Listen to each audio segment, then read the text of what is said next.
The world has a lot to say about me. I am a black woman. The world tells me that I am angry, I'm obnoxious, I'm ghetto, I'm loud, I'm promiscuous. I am a welfare queen. And most of all, I am not beautiful. They use all these stereotypes to justify the mistreatment of people like me.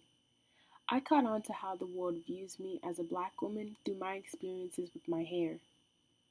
As early as elementary school, I knew my hair texture took more effort. My mom would sit me down in front of the couch to twist and braid my hair. Before swimming with my friends, I had to put conditioner in it.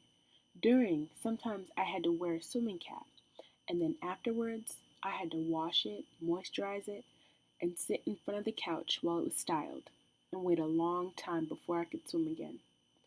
My friends just had to wash their hair and then go about their day, probably swimming again the next day. I quickly caught on to the difference between us. I am black, and they aren't. At the same time, I knew that it was them who would see themselves if they flipped through the pages of a magazine. The very same magazine telling them that they were beautiful, it told me that I wasn't, because I didn't look like them. And the black models that were in fact inside, they had straight hair, something I didn't have. So I wanted a perm so bad. I wanted straight hair, and then I would be beautiful.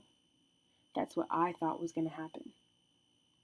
I transitioned back to my natural hair sophomore year of high school. I was way more comfortable expressing myself through my hair by then.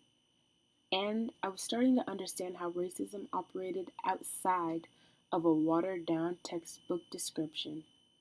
I started to rely less on the media's portrayal of black women to define my worth.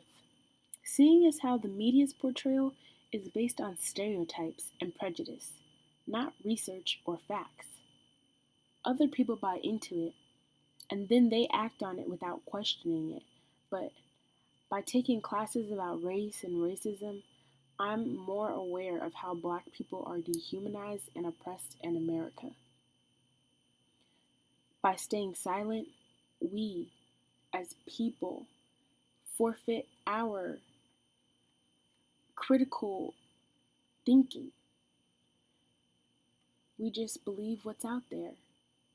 But in taking these classes, I'm not just buying into what they have to say about me. I'm looking at what factual data is out there, and I'm also challenging the lack of love that this world gives to me.